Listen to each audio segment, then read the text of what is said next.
ஐயா வணக்கம். நான் மங்களக்குடி அருகில் உள்ள நெடுமரம் கிராமம். எனது பெயர் ஜெயராஜ். இஸ்லாமிய நாடுகளில் தீவிரவாதம் அதிகப்படியாக நடப்பதற்கு காரணம் என்ன? அதன் உண்மையான நோக்கம் என்ன? இது ஒரு தேவையான ஒரு கேள்வியாக இருக்கிறது. இப்போ நாடு முழுவதும் எடுத்துக்கொண்டீர்களே, ஆனால் முஸ்லீம்கள்லாம் தீவிரவாத செயலில் ஈடுபடுறாங்க, முஸ்லீம்கள்லாம் பயங்கரவாதிகளாக இருக்கிறார்கள் என்கிற மாதிரியான செய்திகள் ஊடகங்களில் நீங்கள் பார்க்குறீங்க. அப்படி பார்க்கும் பொழுது அந்த கருத்து ஆழமாக உள்ளத்தில் பதிந்து முஸ்லீம்டாலே தீவிரவாதியாக இருக்கிறான் என்கிற மாதிரியான ஒரு கருத்து உண்டாகிவிட்டது. இதில் பல கோணங்களில் இந்த விஷயத்தை நீங்கள் அலசி பார்க்கணும். எப்பொருள் யார்வாய் கேட்பினும் அப்பொருள் மெய்ப்பொருள் காண்பது அறிவு. நம்ம எதில் படித்தாலும் எதை வாங்கினாலும் அதனுடைய யதார்த்த உண்மை நிலை என்னங்கிறது என்ன செய்யணும், நம்ம ஆய்வு செஞ்சு ஒரு முடிவுக்கு வரணும். முதலாவது விஷயம் என்னன்னு கேட்டால், எங்கள் மார்க்கம் இதை பற்றி என்ன சொல்லுது முதல் நான் சொல்லிடுறேன். அப்புறம் இந்த பேர் எதனால் வந்து ரெண்டாவது வர்றேன். இஸ்லாம் மார்க்கத்தை பொறுத்த வரைக்கும் எந்த ஒரு மனிதனும் எந்த ஒரு மனிதனையும் கொலை செய்வதற்கு அனுமதி கிடையாது. ஒரு மனிதனை ஒருவன் கொலை செய்தானேயானால் மனித குலத்தை எல்லாம் கொலை செய்தவனுக்கு சமம் குர்ஆன்ல இருக்கிறது. ஒரு மனுஷனை கொலை செய்வது, ஒரு ஈ எறும்பு கூட நமக்கு படைக்க முடியாதுங்க. மனுஷனை படைக்க முடியுமா? அப்ப எப்படி நம்ம கொல்றது? ஒரு மனிதனை கொலை செய்தானேயானால் அன்னமா கத்தலன் நாச ஜமியா, மனித குலத்தை எல்லாம் அவன் கொலை செய்தவன் குர்ஆன்ல இருக்கிறது. அப்ப எந்த ஒரு மனிதனையும் கொல்வது என்பது மனுஷ குலத்தை கொள்வதற்கு சமம் என்று குர்ஆன் சொல்கிறது என்று சொன்னால், இது தீவிரவாதத்துக்கு எவ்வளவு எதிரான ஒரு நிலையில் இருக்கிறது நீங்கள் புரிந்து கொள்ளலாம். அதே நேரத்தில் குர்ஆன்ல சில ஆயுதம் தூக்க சொல்லி போர் செய்ய சொல்லி சில வசனங்கள் இருக்கிறது. நபிகள் நாயகம் அவர்களும் ஆயுதம் தூக்கி இருக்கிறார்கள். அவங்க வெறுமனே ஜபம் பண்ணி கொண்ட மத குருவாக இருக்கவில்லை. அவங்க ஒரு தளபதியாக, ஒரு மன்னராக, ஒரு சக்கரவர்த்தியாக, ஒரு ஆன்மீக குருவாக, அனைத்து துறைகளிலும் நீதிபதியாக, எல்லா துறைகளிலும் பிரகாசித்த ஒரு தலைவராக அவர்கள் இருந்தார்கள். அப்ப அதை வைத்து என்ன செய்யலாம், ஒரு கருத்து உருவாகலாம். முகமது நபியை வாள் சண்டை போட்டிருக்காரு, போர்க்களத்துக்கு போயிருக்காரு, வெட்டி இருக்கிறார், வெட்டப்பட்டிருக்கிறாரு அப்படின்றதை வைத்து பார்த்து கொண்டு அப்ப அதனால்தான் ஆயுதம் தூக்குறார்கள் என்று உங்களுக்கு என்ன வரலாம். ஆனால் அதையும் நீங்கள் சரியான முறையில் புரிந்து கொள்ள வேண்டும். நபிகள் நாயகம் மக்காவில் 13 வருஷ காலம் அடி உதைக்கு ஆளாக்கப்பட்டார்கள். ஆயுதம் தூக்கல, திருப்பி அடின்னு சொல்லல, முதுகுக்கு பின்னாடி குத்திட்டு ஓடி ஒளிஞ்சுக்க என்று சொல்லவில்லை. 13 வருஷ காலம் மக்காவில் உலகத்தில் யாரும் படாத துன்பத்தை அவர்களும் முஸ்லிம்களும் பட்டார்கள். அவ்வளவு அந்த கொடுமையான நேரத்தில் கூட பொறுமையாக இருங்கள் நபிகள் நாயகம் சொன்னது. குர்ஆன்ல உள்ள வசனங்கள்லாம் என்ன செய்து, பொறுமையாக இருங்கள்னு சொன்னது. அப்ப ஆயுதம் தூக்க இஸ்லாம் அனுமதிக்கல.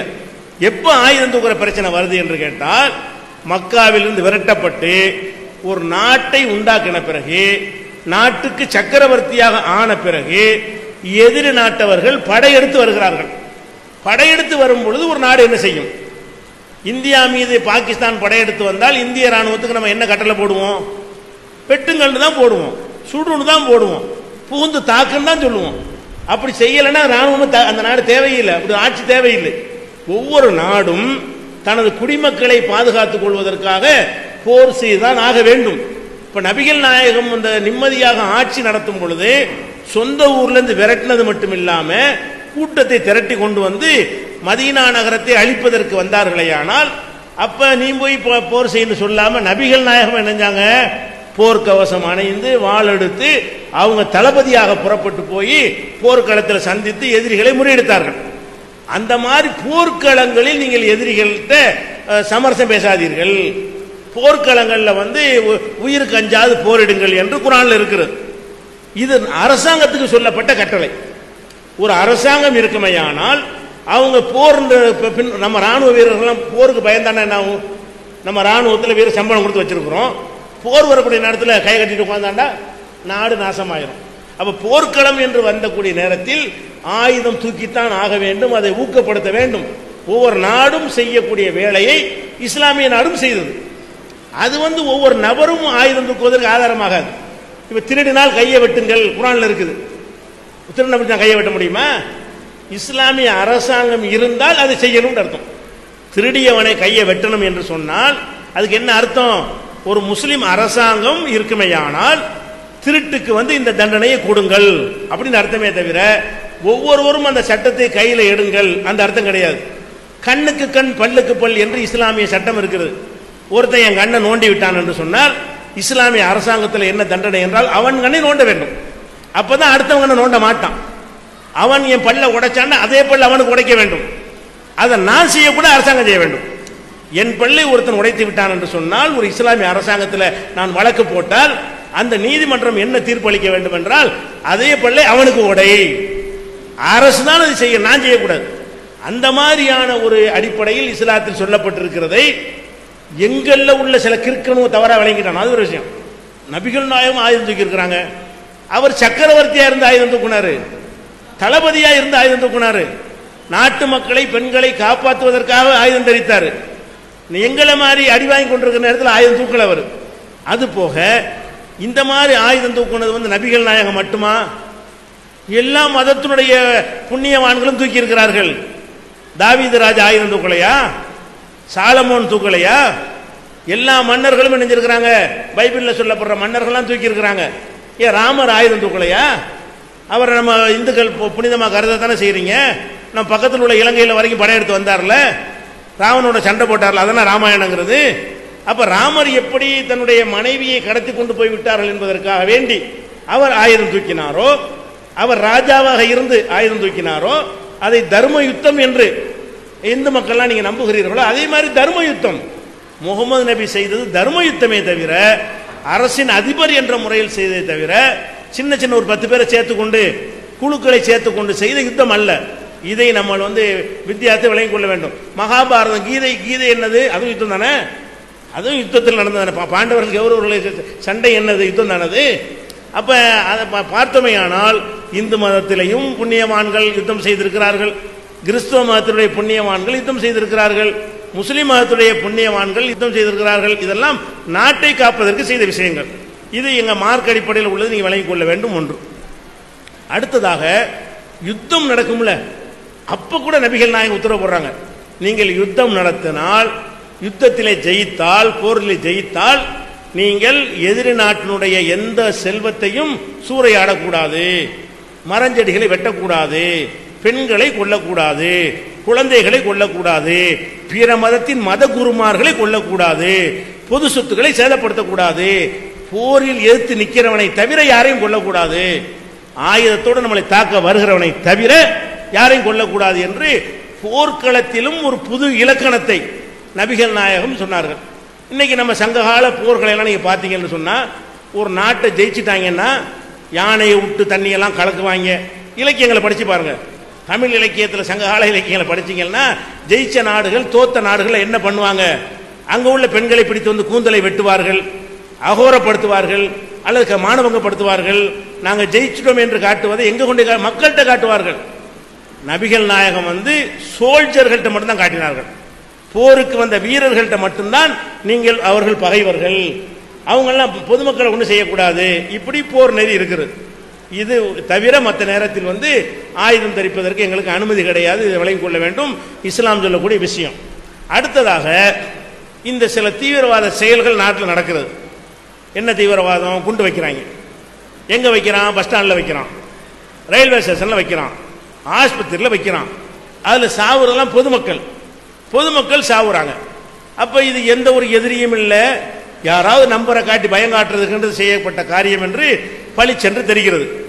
இதை தெரிஞ்சு சம்பவம் நடந்த உடனே என்ன மீடியாக்கள்ல செய்தி போடுவார்கள் என்று சொன்னால், இது லஷ்கர் தய்யிபா தொடர்பா, போலீசார் நெருங்கி விட்டார்கள், பிடித்து விட்டார்கள், அப்படி அப்படின்னு முஸ்லீம் பேர் 2 பேர் போட்டு விட்டுருவாங்க. நடந்து 5 நிமிஷம் ஆகிருக்காது, எவன் செஞ்சான்னு தெரியாது. எந்த ஒரு அறிக்கையும் போலீஸ் சொல்லியிருக்க மாட்டான். பத்திரிகைக்காரன் டிவிக்காரன் என்ன பண்றான்னு கேட்டா, அவனா 2-3 கற்பனை பேரை போட்டு ஜெய்ஷே முகமது, லஷ்கர் தய்யிபா தொடர்பா, அந்த தர ஹிஸ்புல் முஜாஹிதீனா போலீசார் நெருங்கி விட்டார்கள், அப்படி இப்படின்னு சொல்லிட்டு செய்தியை போட்டு விட்டுறாங்க. போட்டோன்னு அப்படியே மக்கள்கிட்ட மனசுல ஆழமா பதிந்து விடுகிறது. ஆனால் இந்த குண்டு வெடிப்பு வழக்கில் எடுத்து பார்த்தீர்களே, ஆனால் பிறகு சாவகாசமா 6 அமர விசாரிக்கும் பொழுது பிடிச்சிட்டு போன முஸ்லீம்லாம் விட்டுறாங்க. முஸ்லீம்னு சொல்லிட்டு 4 பேர் பிடிச்சிட்டு போயிடுறாங்களா. அப்புறம் விசாரிச்சு பார்த்தா அது முஸ்லீம் இல்லைன்னு தெரிய வருது. அது பேப்பர்ல ஸ்டாம்ப் சைஸ் கூட வராது. முஸ்லீம்னு சொல்லி பேப்பர்ல பரப்பினா பாருங்க, அது மட்டும் கரெக்டா வந்துடும். உதாரணம் சொல்வதாக இருந்தால், இதுவரைக்கும் இந்தியாவில் நடந்த குண்டு வெடிப்புல 3 வழக்குகள்ல தான் முஸ்லீம்கள் சம்பந்தப்பட்டிருக்கிறார்கள் என்று வழக்கு இருக்கிறது. 4 வழக்கில் ஒரு வழக்கில் பொய்ன்னு தள்ளுபடி பண்ணிட்டான். அக்ஷர்தம் கோவில், அக்ஷர்தம்ங்கிற கோயில் குஜராத்தில் ஒரு குண்டுவெடிப்பு நடந்தது. அதில் முஸ்லீம்களை பிடிச்சி குற்றவாளின்னு சொல்லி வழக்கை போட்டு கீழ்கோர்ட்டில் குற்றவாளின்னு சொல்லிட்டான். சுப்ரீம் கோர்ட்டுக்கு போன பிறகு இது அப்பட்டமான ஜோடிக்கப்பட்ட பொய் வழக்கு என்று சொல்லி அந்த முஸ்லீம்களை சுப்ரீம் கோர்ட் விடுதலை செய்துவிட்டது. அப்ப அந்த அக்ஷர்தம் கோயிலில் முஸ்லீம்கள் குண்டு வைத்ததாக பரப்பினார்கள், குண்டு வைக்கல என்று நீதிமன்றம் சொல்லிவிட்டது. அடுத்ததாக கோவை குண்டு வெடிப்பு, அது முஸ்லீம்கள் மேல வழக்கு போட்டார்கள். முஸ்லீம்கள் குற்றவாளிகள் தீர்ப்பளிக்கப்பட்டார்கள். அவங்க ஜெயிலில் ஆயுள் தண்டனை பல தண்டனை பற்றி இருந்து கொண்டிருக்கிறார்கள். இப்போ கோயமுத்தூர் குண்டு வெடிப்புல முஸ்லீம் சம்பந்தப்பட்டான், அது எல்லாரும் தெரிஞ்ச விஷயமும் கூட. அதுக்கு வந்து ஒரு கலவரம் நடந்துச்சு. அந்த கலவரத்தில் 20 முஸ்லீம்கள் கொல்லப்பட்டார்கள். அதுக்கு பதிலடிங்கிற பேரில் அந்த கிறுக்கு பேர் நினைச்சிட்டாங்க, அதை செஞ்சாங்க, அது கோர்ட்டில் தண்டிச்சாச்சு. அதுக்கடுத்து வந்து மும்பை குண்டு வெடிப்பு, அந்த டிசம்பர் பள்ளிவாசல் இடித்ததை தொடர்ந்து நடந்த மும்பை கலவரத்தில் பெரிய ஒரு முஸ்லீம்களுக்கு பாதிப்பு ஏற்பட்ட பிறகு அதுக்கு பதிலடி என்கிற பெயரில் அதுக்கு சில மாதங்களுக்கு பிறகு ஒரு பெரிய குண்டுவெடிப்பு நிகழ்த்தப்பட்டது. அதில் வந்து தாவூத் இப்ராஹிம் இந்த மாதிரி ஆட்கள்லாம் சம்பந்தப்பட்டார்கள் என்று சொல்லி ஒரு வழக்கு போடப்பட்டு அது கோர்ட்டில் இருந்து கொண்டிருக்கிறது. சிலருக்கு தீர்ப்பளித்து தண்டனை கொடுக்கப்பட்டிருக்கிறார்கள், சிலர் தேடிக்கொண்டிருக்கிறேன்னு சொல்கிறார்கள். அதில் முஸ்லீம்கள் சம்பந்தப்பட்டதாக வழக்கு இருக்கு. 2 வழக்காச்சு.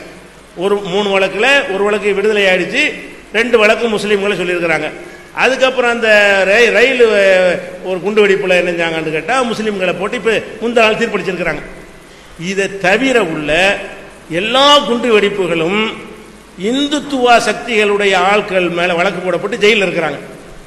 மொத்தம் 33 குண்டு வெடிப்பு வழக்கில் 4 குண்டு வெடிப்பு முஸ்லீம் மேலே போடப்பட்டுச்சு, 1 விடுதலை ஆயிடுச்சு, 3 தண்டிக்கப்பட்டிருக்கிறாங்க. மீதி உள்ளதெல்லாம் யார் மேலே இருக்கிறது? துவக்கத்தில் முஸ்லீம் என்று சொன்னார்கள், பிறகு முஸ்லீம்கள் மேலே இது வருவதற்காக வேண்டி நாங்கள் தான் வச்சோம் என்று சொன்னார்கள். அந்த செய்தி உங்களுக்கு விவரமாக நான் சொல்கிறேன். உதாரணமாக எடுத்துக்கொண்டிருக்கேன். மாலேகான்கிற மகாராஷ்டிரா மாநிலத்தில் ஒரு ஊர், அந்த ஊரில் ஒரு குண்டு வெடிப்பு நடக்கிறது. எங்கே நடக்கிறதுன்னு சொன்னால் சிமிங்கிற ஒரு இயக்கத்தினுடைய தடை செய்யப்பட்ட ஒரு இயக்கம், அதுக்கு ஒரு அலுவலகம் இருக்கிறது, தடை செய்யப்பட்டதுனால சீல் வைக்கப்பட்டிருக்கிறது. அந்த அலுவலகத்தின் வாசலில் வைத்து குண்டு வெடிக்கிறது. எப்படி குண்டு வெடிக்கிறது என்று சொன்னால் 2 சக்கர வாகனம் 2 வீலரில் அந்த குண்டு வைக்கப்பட்டிருக்கிறது. வைத்து ரிமோட் மூலம் இயக்கப்பட்டு அங்கே வெடித்து அந்த இடத்துல ஒரு 17 பேர் முஸ்லீம்கள் சாவுறாங்க. முஸ்லீம்கள் ஏரியா, முஸ்லீம்கள் தான் அங்கே இறந்து போகிறாங்க. உடனே என்னஞ்சாங்கன்னா புலனாய்வுத்துறையெல்லாம் பேப்பர்லாம் முஸ்லீம் தான் சொல்லிவிட்டு டீ குடிக்க வந்தவன் போனவங்க நின்றுப்பானு கேமராவில் பதிவாயிருப்பானுல்ல, அங்கிட்டு போனோம் இங்கிட்டு போனோன்னு முஸ்லீம்கள் அள்ளிக்கிட்டு போய் முஸ்லீம்கள் செத்தாங்க, வழக்கு முஸ்லீம் மேலே போட்டாங்க. போட்ட பிறகு முஸ்லீம்களுக்கு இது சரியான கோபத்தை ஏற்படுத்துது.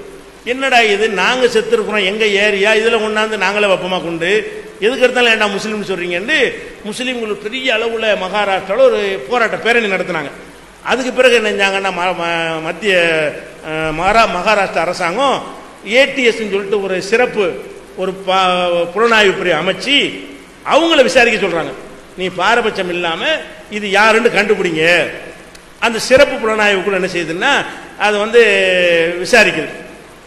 விசாரிச்சா அந்த 2 சக்கர வாகனத்தில் கொண்டு வச்சாங்கல்ல, அந்த வாகனத்தை எடுக்கிறாங்க, செதஞ்ச நிலையில் எடுக்கிறாங்க. அந்த வாகனத்தில் என்ன செய்யணும்னா எல்லாமே செதஞ்சு போனாலும் அந்த என்ஜினில் சேஸ் நம்பர் போட்டிருப்பான்ல அது இருக்குது. அந்த நம்பரை வைத்து இந்த வண்டி எந்த பகுதியில் உள்ள வண்டி, எங்கே விற்கப்பட்டது, டீலர் யாருன்னு போகிறாங்க. டீலர் யாருன்னு போனால் குஜராத்துக்கு போய் சேருது. குஜராத்தில் உள்ள இந்த டீலர் தான் வித்திருக்கிறாரு. யாருக்கு வித்த அப்படின்னு சொன்னால் பிரக்யா சிங் என்று ஒரு சாமியார், பெண் சாமியார், நரேந்திர மோடியெல்லாம் அந்த அவங்களுடைய அலுவலகத்தில் அடிக்கடி போவார். அந்த மாதிரியான ஒரு பெண் சாமியாருடைய மடத்துக்கு வித்திருக்கிறாங்க. எதை, இந்த பைக் 2 சக்கர வாகனத்தை வந்து பிரக்யா சிங்கிற மகாராஷ்டிராவில் குண்டு வெடிக்குது, வண்டி மட்டும் கிடக்குது, குண்டு வைத்து பயன்படுத்தப்பட்ட வண்டி. அந்த வண்டியை வந்து ரேஸ் பண்ணும்போது அது குஜராத்தில் விற்கப்பட்ட வண்டி. யாருக்கு விற்கப்பட்டது? இந்துத்துவாவுடைய ஒரு பிரிவினருக்கு விற்கப்பட்டிருக்கிறது. அந்த சாமியாரை போய் உள்ள சோதனை பண்ணி பார்த்தா அவங்க மடத்துக்குள்ள உருது மொழியில் எழுதப்பட்ட பிரசுரம் அவங்க போட்டு வர்றதுக்காக வேண்டி உருது மொழியில் எழுதப்பட்ட பிரசுரங்களை அந்த மடத்தில் கைப்பற்றுறாங்க. அது மாத்திரம் இல்லாமல் ஒட்டு தாடி எல்லாம் கைப்பற்றுறாங்க. முஸ்லீமார் ஒட்டிட்டு போய் வச்சுட்டு வந்துடுறது. அப்போ அதெல்லாம் அதில் கைப்பற்றுறாங்க. இந்த சாமியாரையும் கைது பண்றாங்க. அன்னை கைதுபட்ட சாமியார் இன்னைக்கு வரைக்கும் ஜெயிலில் இருக்கிறாங்க, தெரிஞ்சுக்கிறேன். நான் கதை சொல்லிட்டு இருக்கல. அந்த பிரக்யா சிங் என்ற சாமியார் அப்ப கைது செய்யப்பட்டவர் இன்னைக்கு வரைக்கும் ஜாமீன்ல இல்லாம சிறையில் இருந்து கொண்டிருக்கிறார். அப்ப அந்த சாமியார்ட்ட விசாரிக்கும் பொழுது அப்பதான் தெரிகிறது இது யார் உனக்கு செஞ்சா அப்படின்னு. அசீமானந்தாண்டு ஒரு சாமியார், அவர் தானாக முன் அவர் வாக்குமூலம் கொடுத்துறார். ஆமா நாங்க தான் செஞ்சோம், RS தலைவர்கள் சொல்லி செஞ்சோம், முஸ்லீம்கள் பழி விழுவதற்கு தான் நாங்க செஞ்சோம், முஸ்லீம் தான் செய்வான், குண்டுனா முஸ்லீம் தான் வைப்பான் அப்படிங்கிற ஒரு கருத்தை உண்டாக்குவதற்கு நாங்க செஞ்சோம்னு சொல்லி அவரும் சிறையில் இருக்கிறார். அது மாத்திரம் இல்லாம இந்த குண்டு வெடிப்பு பயன்படுத்தப்பட்ட பொருள் இருக்குல்ல, அது ஜெலட்டின் கிடையாது. ஜெலட்டின் சொன்னா பாறைகளை வெடிப்பதற்காக வேண்டி உள்ள மருந்து எங்கேயும் கிடைக்கும், அது எங்க வேண்டாலும் கிடைக்கும். இதுல பயன்படுத்த RDXங்கிற மருந்து பயன்படுத்தப்படுது. RDX வெளியே கிடைக்க ராணுவத்துக்கு தான் இருக்கும், அது பாகிஸ்தான் ராணுவத்தில் இருக்கும், இல்லை இந்திய ராணுவத்தில் இருக்கும். அப்ப இதுக்கு பயன்படுத்தப்பட்டது RDX மருந்தா இருக்கிறதுனால இது ஒரு பெரிய இடத்திலிருந்து இதுக்கு சப்போர்ட் இருக்கும்னு துருவும் பொழுது இந்தியாவுடைய ராணுவ தளபதி ஒருத்தர் அதுல பங்கு கொடுத்திருக்காரு. ராணுவத்தை பாதுகாக்கிற தளபதி அந்த மருந்தை சப்ளை பண்ணியிருக்கிறாரு. அவரும் இப்ப உள்ளே நல்லா தெரிஞ்சுக்கிறங்க. முன்னாள் ஓய்வு பெற்ற 2 ராணுவ தளபதிகள். அப்ப ராணுவத்தில் தளபதியா இருக்கிற ஆளுக்கு இவங்களுக்கு RDX மருந்து கொடுக்குறாங்க, அந்த ஊடி இருக்கிறாங்க. எதுக்கெல்லாம் செய்யறாங்கன்னு கேட்டா, இது இப்படி செஞ்சு முஸ்லீம் தான் பயங்கரவாதின்னு பேப்பர்ல செய்தி உடனே வந்துரும்ல, அதுல நான் கைது செய்யப்படவில்லை. அதே மாதிரி ஹைதராபாத் ஜும்மா மசூதி குண்டு வெடிப்பு, அப்புறம் ஸ்டேடியம் குண்டு வெடிப்புன்னு சொல்லி எல்லாத்திலையுமே இவங்களுக்கு தொடர்பு இருப்பதை அசீமானந்தா ஒத்துக்கிட்டார். சுவாமி அசீமானந்தா அவர்கள் நாங்க தான் செஞ்சோம், நான் ஜெயிலுக்கு போன உடனே முஸ்லீம் நண்பர்கள்ட்ட பழகி பார்த்தேன், நல்ல மக்களா இருக்கிறாங்க, தெரியாம நான் செஞ்சு விட்டேன் அப்படின்னு வலிய நீதிமன்றத்தில் வாக்குமூலம் கொடுத்து யார் யாரெல்லாம் செஞ்சார்னு சொல்லி அவர் சொல்றாரு. இப்ப நான் என்ன சொல்றேன்னு கேட்டா, 4 முஸ்லீம்கள் இருக்கேன் செய்யலன்னு நாங்க சொல்லல. பம்பாயில் அவன் தான் செஞ்சான், கோயம்புத்தூர்ல செஞ்சான். ஆனால் எல்லாத்தையும் முஸ்லீம் செஞ்சாங்க போது சதவீதம் பார்த்தீங்கன்னா இவ்வளவு 30 குண்டு வெடிப்புகள் மற்றவங்க மேல வழக்கு இருக்கிறது. ஆனா பேர் இப்படி இருக்குது, முஸ்லீம்னா தீவிரவாதின்னு ஊடகங்கள்லாம் பரப்பி உங்க உள்ளத்தெல்லாம் பதிய வச்சுட்டாங்க. உண்மையான விவரங்களை சொல்ல மாட்டேங்கிறாங்க. இவனும் செஞ்சா 2 கணிக்கத்தக்கன்னு சொல்லுங்க. அப்ப இதுல எதுக்கு செய்யறாங்கன்னு கேட்டா, முஸ்லீம் மேல பழி போடுவதற்காக வேண்டிய ஜும்மா மசூதியெல்லாம் கொண்டு கொண்டு வச்சாங்க. அதுலயும் முஸ்லீமை தான் கைது பண்ணாங்க போலீஸ். பிறகுதான் முஸ்லீம்னு தெரிய வந்துச்சு, அதுக்கு பிறகு விட்டுறாங்க, அது நியூஸ் ஆகல. அது மாதிரியான ஒரு காட்சியெல்லாம் பார்க்கிறோம். அப்ப இது குண்டு வெடிப்புடைய விஷயம். இதனாலதான் எங்களுக்கு அந்த பேர் வருது. இதனுடைய உண்மை வரலாறு மொத்த குண்டு வெடிப்பு எடுங்க.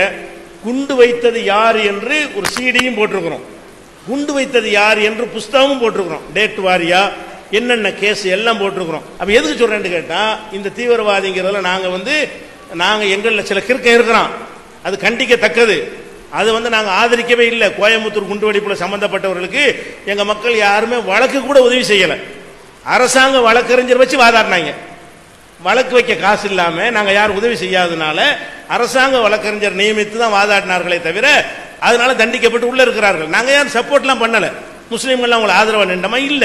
ஆனால் என்ன சுமக்குறோம் என்றால், முஸ்லீம்னாலே தீவிரவாதி நீ பரப்புறாங்க, இப்படியான ஒரு விஷயத்தை நீங்கள் பார்க்கிறீர்கள். அது போக இன்னொன்றை நீங்க பார்க்க வேண்டும். இப்ப தீவிரவாதம் சொன்னா சட்டத்தை கையில் எடுக்கிறதான தீவிரவாதம், அதுதான் தீவிரவாதம். இப்ப பாபர் மசூத் ஒரு பள்ளிவாசல், அந்த பள்ளிவாசலா இருந்து கொண்டிருக்கிறது, உள்ள அத்துமீறி கொண்டே சிலையை வைக்கிறாங்க, கூட்டமை திரட்டி போய் இடிக்கிறாங்க. நீதிமன்றத்தின் மூலமா ஒரு தீர்வாயி செஞ்சா அது சட்டப்படி உள்ளது. இவங்களே கூட்டம் திரட்டிட்டு போய் இடிக்கிறாங்க, அதை ஒட்டி கலவரம் ஏற்படுத்தி தாக்கு நடத்துறாங்கன்னா இது இந்த செயலுக்கு என்ன பேரு? இது இந்து மதம் சொல்லல, இந்து மக்கள் இதுக்கு உடன்பாடு கிடையாது. ஆனா இந்துக்கள்ல சில பேர் தானே செஞ்சாங்க, எங்கெல்லாம் நான் கிறுக்கன் செஞ்ச மாதிரி தான் அந்த கிறுக்கன் செஞ்சாங்க. அப்படியான ஒரு விஷயங்களை எல்லாம் செய்து நீங்க பாக்குறீங்க. ஒரு மாட்டுக்கறி வச்சிருந்தான்னு சொல்லி ஒருத்தர் வீட்டுக்குள்ள புகுந்து அடிச்சு, இது என்ன, இதுக்கு என்ன தீவிரவாதம், இதுக்கு என்ன பேரு, இதுக்கு என்ன பேர் சூட்டுவது, யோசிச்சு பாருங்க.